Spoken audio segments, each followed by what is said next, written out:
issu de mes recherches sur les structures minimales et géométriques. Voilà, donc c'est de l'art abstrait figuratif, enfin abstrait géométrique plutôt. C'est ma façon de rechercher. Moi, je m'intéresse essentiellement dans les volumes à travailler avec des formes géométriques parce que c'est aussi comme ça que je les réalise après. C'est-à-dire que moi, j'ai une formation de chaudronnier et je dois faire des développés, des plans, des patrons. Donc les formes géométriques m'aident à penser des sculptures. Et dans ces jeux géométriques, j'arrive à des découvertes. Là, par exemple, c'est une coupe dans un cylindre. Et une coupe plane va générer sur une forme qui apparemment, un cylindre est quand même assez homogène, assez monotone, j'ai envie de dire, va générer des ellipses évolutives. Parce qu'en fait, la coupe à 45 degrés, un petit peu de mathématiques peut-être juste, va donner une... Tout est évolutif, qui est en fait l'objet de départ. C'est à cette échelle-là que j'ai réfléchi tout un tas de petits modules que j'ai appelés les modules poétiques, qui sont un peu comme des modèles mathématiques et les cabinets de curiosité du XVIIIe siècle. Je m'attache à étudier les formes de cette manière-là. Et après, je les agrandis. Celle-là s'appelle le module alpha, c'est le premier module que j'agrandis. Voilà, alpha, c'est le début, et puis on voit aussi alpha oméga, l'infini là-dedans. Voilà, donc vous aurez cette pièce qui, en roulant, va venir créer des illusions d'optique. En fait, on voit plus le cylindre, mais des nouvelles... on a l'impression que les anneaux ne sont pas tout à fait attachés. Et alors, en fait, c'est ce genre de choses qui m'ont surpris, en fait, en étant dans le mobile et découvrir une nouvelle animation de la forme. Voilà, ça s'ouvre et ça se ferme comme des ailes d'un papillon. On est sur quelque chose de plus poétique que la racine de 2 que je vous expliquais tout à l'heure. Voilà, donc le sol est bien en pente. Alors, quand je l'ai agrandi, j'ai décidé de le faire à échelle humaine. Donc là, le tube, c'est 2 mètres de diamètre.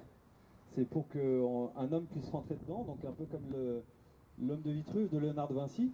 Et c'est aussi parce que je suis intéressé par les arts du cirque et ce que peuvent faire les acrobates avec une sculpture. Donc là, je l'ai créé pour une performance où des artistes de cirque ont mis cette sculpture en mouvement. Alors ils ont été un petit peu étonnés parce que par rapport aux agrès traditionnels, cette sculpture pèse 300 kg et du coup ils étaient, comment dire, c'était la sculpture qui est prépondérante, alors que d'habitude le corps humain est prépondérant sur les agrès de cirque. Et dans ce jeu entre la sculpture et les corps, je présente des performances sur le principe que vous avez pu voir ici.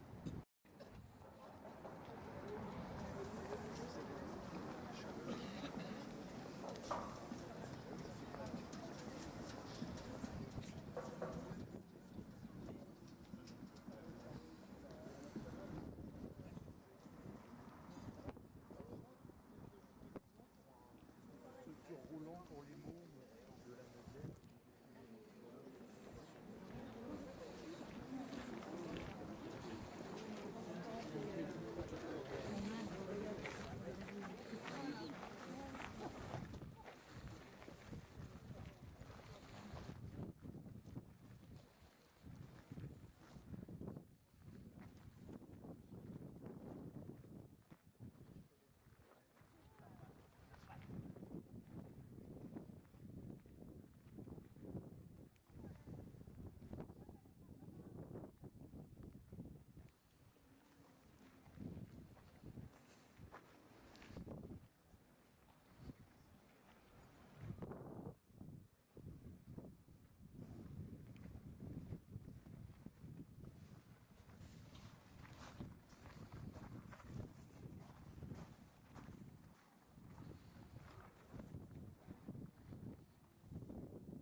De colosse qui renvoie au mythe de Sisyphe. Donc ces personnages qui transportent de la roche pour faire des bâtiments, des nouvelles constructions. Bon, celui-ci, il a beaucoup porté, il est fatigué, ce soir. Il nous rappelle un peu le penseur de Rodin. C'est de la fonte d'aluminium, je vous dis 2-3 mots sur les matériaux, parce que souvent on me demande un peu. Donc ça, c'est de la fonte forme d'aluminium, le bas de la sculpture aussi. C'est le même matériau. Simplement ici, il y a un travail de meulage. Et ici, c'est la fonte brute.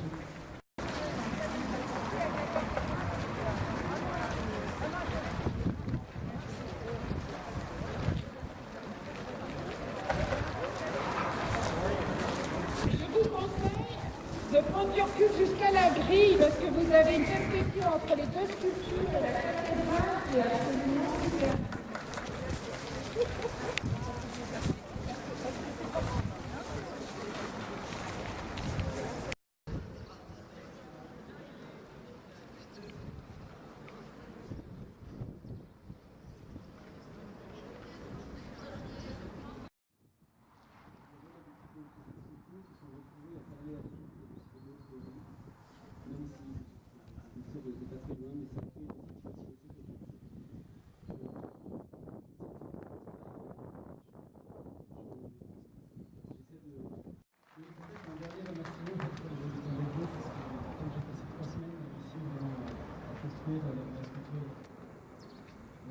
J'ai rencontré beaucoup de gens qui, pour la plupart, dans cette ville,